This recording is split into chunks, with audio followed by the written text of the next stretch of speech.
What's good, YouTube? Andre here with the DM Network, y'all. Today, I would like to talk about the overall structure of this game.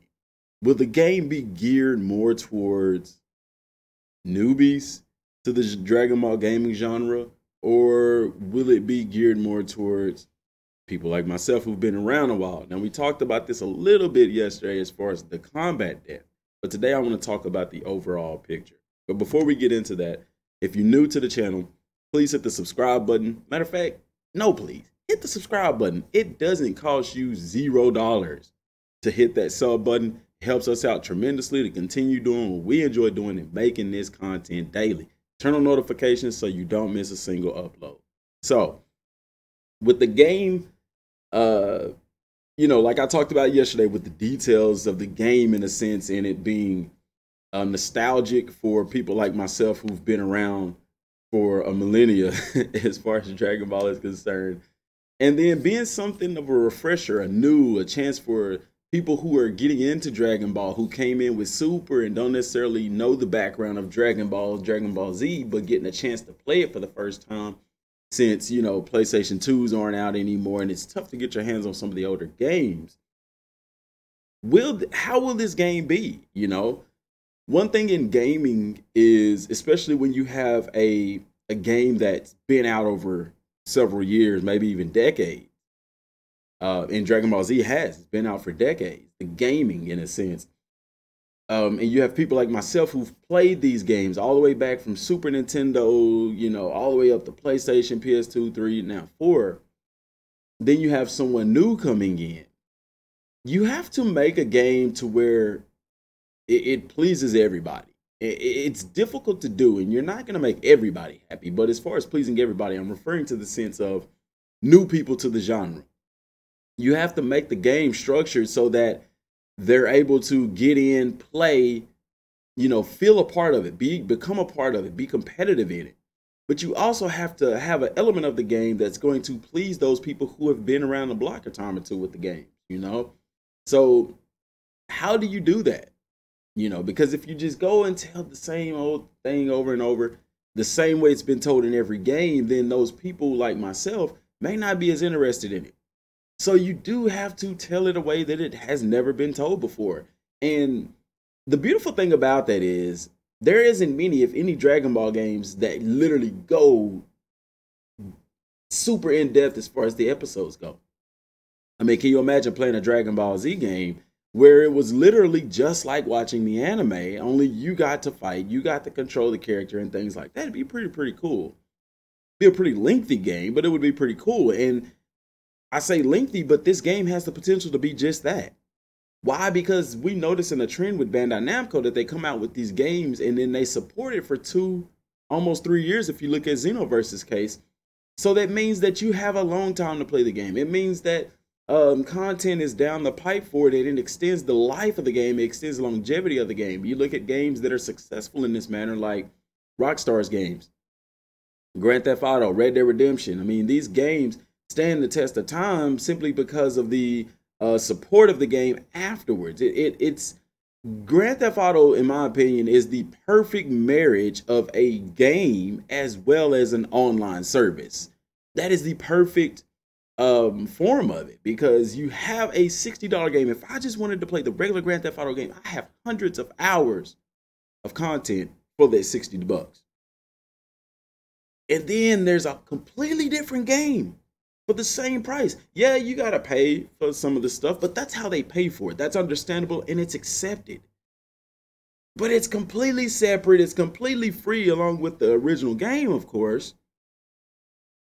But it just adds to the immersion, and that's why that game's been able to stand 6, 7, 8, 9, 10 years. It's been able to be out for so long and people not be crying and begging for a new one because it's so much more innovative. I wouldn't mind if this game did that. If we had the story mode that was, super in-depth and things of that nature, single player awesome, and then they had an online element where you could create a character sort of like Dragon Ball Online kind of thing, where it's more of a service, online service kind of thing. I would not mind that, because you're pleasing a lot of people with that, as well as extending the longevity of the game. Xenoverse tries that in a sense with the online thing, but it doesn't work out well. with Xenoverse, in my opinion. Not to mention, speaking of Xenoverse, they are doing, I think it's this week, a free to play. So for those of y'all who haven't played Xenoverse 2 on PlayStation 4, this is only going to be on PlayStation 4. And people ask why is it only on PlayStation 4? It's going to be like this. Well, because in Japan, Xbox isn't popular. PlayStation is the king of consoles. That and Nintendo, as far as handhelds and things like that. And so it's not surprising that this is only doing it on PlayStation. And as well as the server update, it's only on PlayStation because, well, in Japan, Xbox just isn't popular. There's not many people, so there's not a big enough server to support it. But it's going to be free to play. The entire game won't be available, but a lot of it will be as well. And then also in Dragon Ball FighterZ, GT Kid Goku is joining Dragon Ball FighterZ. And I can't wait to see it. I can't wait to play with them. Some people are complaining about that. People are always going to be complaining. I'm pretty excited about it. But that just goes, excuse me, that just goes to show the things that they're doing with these games and trying to extend the life of them. With this game in particular, especially since it tells a story, it's more story based, just like the anime. The longevity of the game is more, because I mean they could start out with the Frieza saga and then offer the Cell saga for DLC, the Buu saga for DLC, or they could put all of them in there all the way to Buu, because it is the original story. And like I said before, and I'll say again for people who maybe didn't see the other videos, when they tell you about a game, they're telling you what the end picture will be. So at the end, what they plan for as the end right now, that doesn't mean the game's going to be like that at launch. At launch, it could only go to the Frieza saga, but they know down the road that, or they already have DLC packs planned, so that by the time all the DLC packs have been out, from start to finish, you will have the complete story of the original story of Z, which ends in the Buu saga. So with that being said, people may say, well, they said the original story, so the game should be launched all the way to the Buu saga. That's just not the way that the gaming industry and business works. It just doesn't work that way. And looking at how Bandai does with their games, you can rest assured that there's going to be some kind of DLC, seasonal pass type stuff. They've done it with all the Dragon Ball games thus far, so it's only speculatorily accurate to assume that same thing is going to be done with this game. So then you have to ask, okay, what is going to be the DLC? And that's where an issue comes in, because for new people to the game genre, that may not be a problem. But for people like myself who know the original story of Z, who's seen it, who's played it, who's done it, who's played the games and things like that, it's like you do want all of the sagas into the game. So then it's like, okay, what would be DLC? And people have said perfect. The best answer I've heard for DLC is do the movie sagas, the movie stories for DLC, because there's a plethora of movies. You've got the Garlic Jr. movie. You've got the Turles movie. You've got two different Cooler movies. You've got like 3 Broly movies, 4 if you include the newest one, 3 or 4 of those.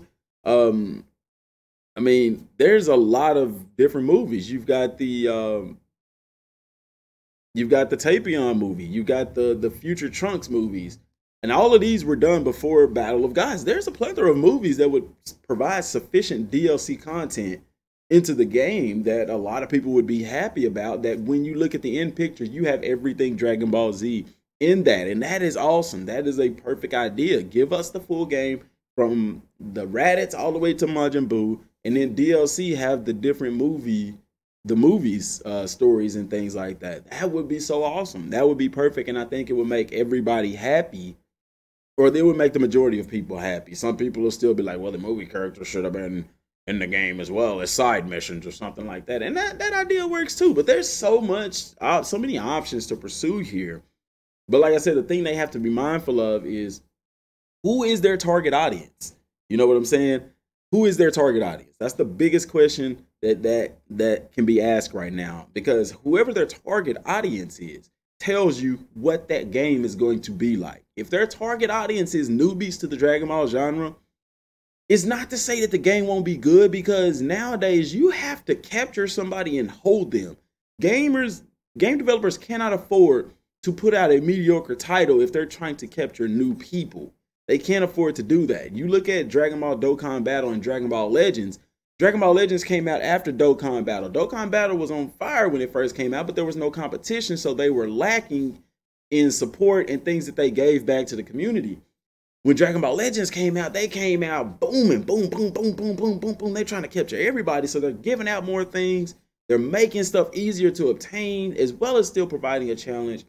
And so they captured more people. Now Dokkan had to step it up and change how they did things. Now the difference with this is, you might say, well, Bandai is the publisher, so either way it goes, Bandai wins. Yes, however, competition is awesome. You know, it's kind of like you look at a football team or a basketball team. You have one head coach. He's the same coach for everybody on the team, yet all the players are different. And it benefits him as a coach when he has competition.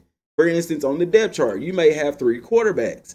You want all 3 of those quarterbacks to be highly productive and competitive. That is going to benefit you as a coach, because then if anything happens with one, you can fall back on the other. Same way in gaming. Bandai may be over all of these different games, but they need these developers to be in competition with each other to breed the best possible product. So if anything were ever happened with one, or if players were to migrate from one, they would migrate to the other, it's still a win-win situation. You get what I'm saying?